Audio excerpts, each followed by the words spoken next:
Alright, so in my loud car today, I don't know how well you can hear me because the car is pretty loud too. So I'm going to try to speak up, and this phone holder is very shaky too. But either way, today we're going to be doing a cost reveal for the 2011 Hyundai Accent that I just delivered. So anyway, let's just get right into the numbers. Check the mic and make sure it sound right, boys.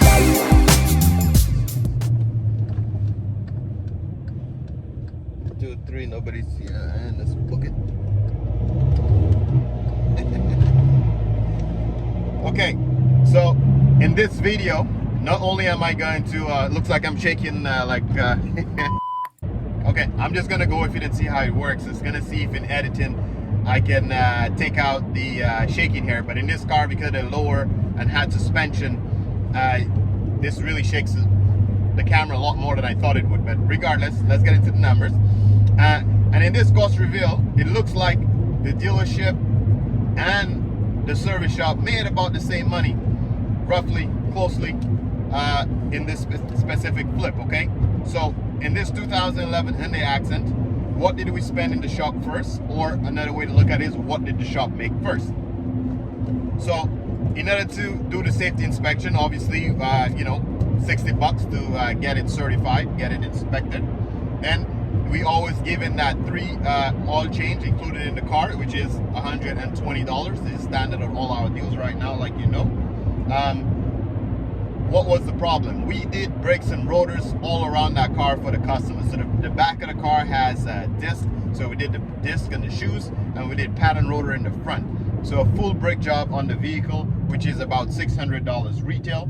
And also the windshield had a couple of stone chips, so we replaced the windshield altogether, which was $290. Okay, that gives us a grand total of $1,070 it costs to rehab that car. So again, when you're selling those cheaper cars, like you can see in these videos time and time again, you need to have the budget to rehab it. If you're buying the cars that are older than 10 years or whatever, you need to make sure you give yourself enough room to rehab it, okay? So in rehabbing alone, we spent $1,070, or you can say the shop made $1,070, whichever way you want to look at it. Then let's jump into fees, because when you buy the car, you know we have the standard fees that we pay. So in terms of fees, let's start off with the gas in. You know that I like to put $40 gas in every car we sell, so let's get that out of the way. $40 there. Licensing, because we do not need the sticker anymore, it's just a matter of buying a new plate for the customer and transferring to their name. That's the standard, $64 to get that done. And I know in a previous video when I did that, one of the subscribers did mention that, you know, technically, yes, I can pass on licensing to the customer. We cannot make money on licensing, meaning what you pay is what the customer should pay. But just as a point of difference, remember, as a smaller dealership, you need to have a point of difference for your customer. If everybody's charging the customer licensing, I can choose to absorb that cost. It's not very expensive. Well, I was absorbing it when I had to pay for the sticker.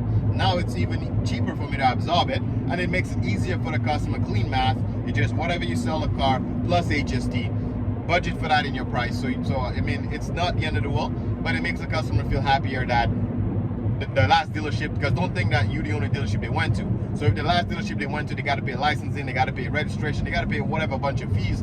And your dealership is seamless as possible. You got no fees, and you include the licenses just plus HSC. It does make a difference. Okay, so I just included to make it easy for the customer. Okay, $60 hopefully will not run as bankrupt. I hope not. Anyway, obviously there was a buy fee for the vehicle, so we got that one at Adesa. So the buy fee was $235. Because I bought him on Adesa, let me just go over this train track slowly. Because I bought it on Adesa and I bought it online, I had to do that PSI inspection or whatever inspection. And I guess it's a good thing I did, because I don't know if you remember way back when, if I can find, I'll pop up a link somewhere here. When I did the inspection, it initially failed because the engine light came on, but it was nothing major. The car needed some spark plugs and coils. Adesa sorted that out. So it's a good thing I paid the inspection, because I caught that problem, okay? So in this sense, the inspection worked out for me. The Carfax price is $36, and it looks like the Carfax keep going up because I recently bought another car at Trade Rev, and I think now it's like almost 37 or 38 bucks. It just keep creeping up, the Carfax fee, okay? Total fees I spent on the car was $474, okay? Now let's get into what I paid for it. I paid $3,000 for that car even. So if we take the $3,000 that I paid for it, the $474 in fees, plus the $1,070 in rehabbing costs, which is what the shop made, that gives us a total cost of $4,544 we have into this vehicle.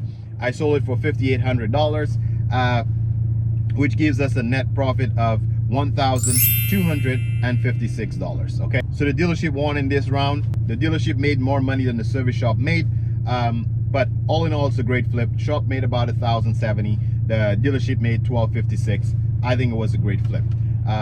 This car had, again, about the kilometers, had about 101,000 kilometers on it. And if you notice, most of these cars here, whatever we had it posted online, if you try to find our cars online, is the price I get. I just stay firm on the price. We price the cars out aggressively, and we just kind of, no need to negotiate, just all in, fair pricing. Customers will see that it's fair, or they're gonna keep shopping. You know, we get what we ask for. Anyway, thanks for watching, and I hope we earned your thumbs up. If you made it to the end here, you might as well just like the video, and I'll catch you in the next cost reveal.